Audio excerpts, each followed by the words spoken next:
Suite de l'activité 2 consacrée au paludisme. Alors la vidéo que vous venez de voir ainsi que les différentes informations recueillies dans les documents vous ont normalement permis de construire un tableau que nous allons à présent corriger. Les différentes rubriques que j'indique ici correspondent tout simplement à celles qu'on vous demande de renseigner et toutes les réponses ont déjà été apportées d'une façon ou d'une autre. Il va s'agir ici d'en faire un condensé. L'agent pathogène à l'origine du paludisme est un parasite unicellulaire du genre Plasmodium. Le plus souvent il s'agit d'espèces Falciparum, mais certaines formes peuvent être transmises par d'autres espèces, comme Plasmodium vivax par exemple, qui a été cité dans la vidéo précédente. On se souvient aussi que la morphologie de Plasmodium peut être très différente selon son stade de développement. Les réservoirs de pathogènes, alors le terme est au pluriel, car il y en a deux. Ce sont d'une part l'humain et d'autre part le moustique du genre Anophele, et plus précisément c'est la femelle qui est la seule à piquer. La transmission, on vient de le rappeler, se fait par piqûre de moustique. On parle donc de transmission vectorielle. Alors vectorielle, c'est vraiment un des mots-clés qui est à mémoriser ici. Et le document 3 vous précisait aussi que la transmission était spécifique du genre Anophele et que les moustiques du genre Culex en étaient incapables notamment.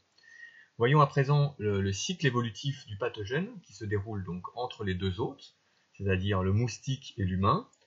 Après ingestion par le moustique, Plasmodium colonise son estomac, dans lequel il se reproduit, avant de migrer vers les glandes salivaires. Et lors d'une piqûre, donc au cours de son repas, si vous préférez, le moustique va alors injecter le Plasmodium dans le sang de sa victime, si je puis dire. Une fois dans la circulation sanguine, le Plasmodium va rapidement rejoindre le foie, dans lequel il séjournera pendant plusieurs semaines, voire parfois pendant plus longtemps encore. Après cette phase hépatique, le parasite qui s'est encore transformé est libéré dans le sang, où il pénètre dans les globules rouges, et c'est là qu'il va produire des dégâts. Le cycle peut alors recommencer. Si un autre moustique pique à son tour l'humain contaminé, le moustique deviendra alors, malgré lui, un nouveau vecteur du pathogène. La répartition concerne certaines régions tropicales, situées en Afrique, en Asie, en Amérique. On parle alors dans ce cas d'endémie, par opposition à pandémie, qui elle est globale. Une endémie, c'est tout simplement une épidémie qui est restreinte géographiquement.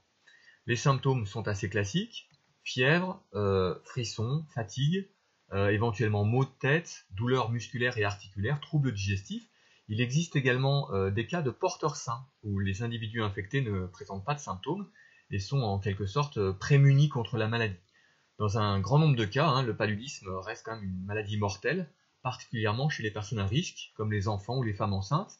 Alors le tableau n'est pas terminé, il reste encore deux rubriques que nous allons aborder.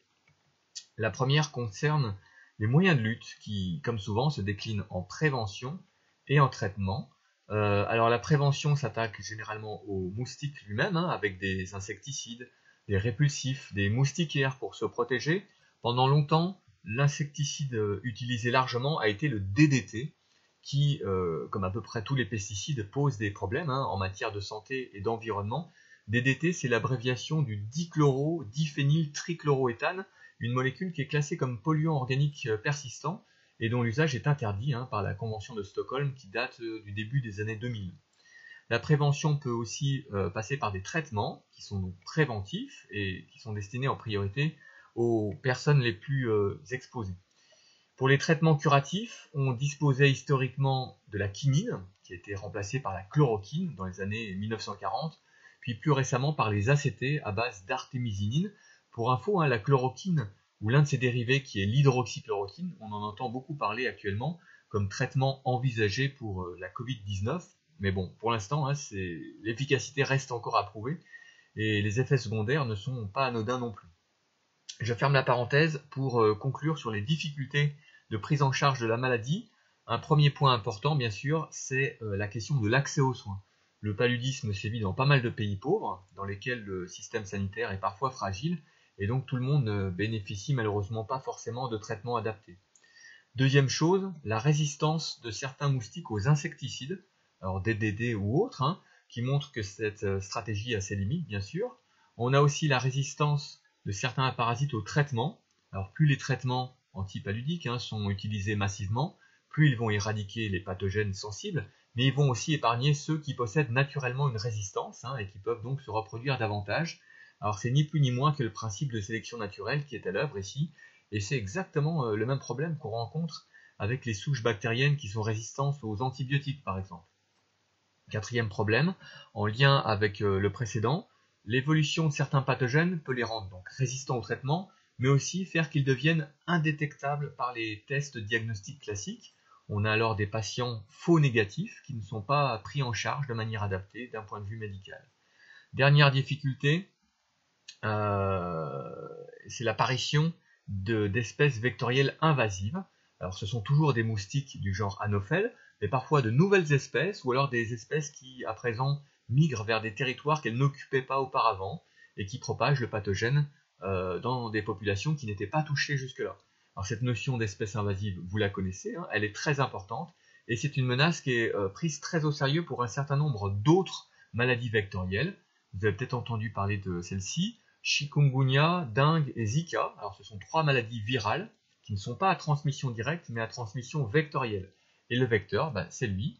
Alors là, c'est Aedes albopictus, le moustique tigre qui vient d'Asie et qui est déjà implanté dans une centaine de pays, dont la France.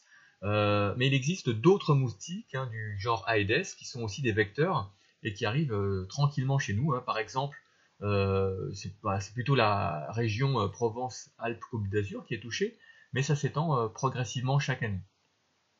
Vous voyez par exemple l'année dernière, il y a même eu des cas autochtones de dengue qui ont été identifiés dans le département du Rhône, ce qui suggère qu'il y a des réservoirs de virus peut-être pas très loin.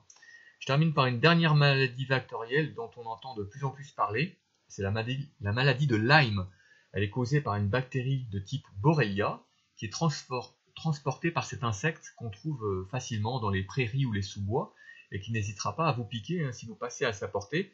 Alors, il s'agit d'une tique. Donc si jamais vous voyez apparaître sur votre peau un érythème comme celui qui est montré ici, allez consulter de toute urgence un médecin, car ça se traite d'autant mieux que c'est pris en charge rapidement. Voilà, c'est la fin de cette partie, mais aussi du chapitre 3 sur les agents pathogènes et les maladies vectorielles.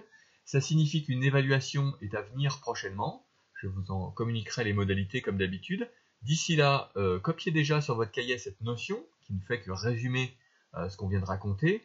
Et pour prolonger le chapitre et approfondir vos connaissances, je vous invite à cliquer sur l'image de gauche pour regarder cette vidéo, une vidéo qui vous donnera des informations sur la maladie de Lyme, justement, une maladie vectorielle endémique qui est présente dans notre région.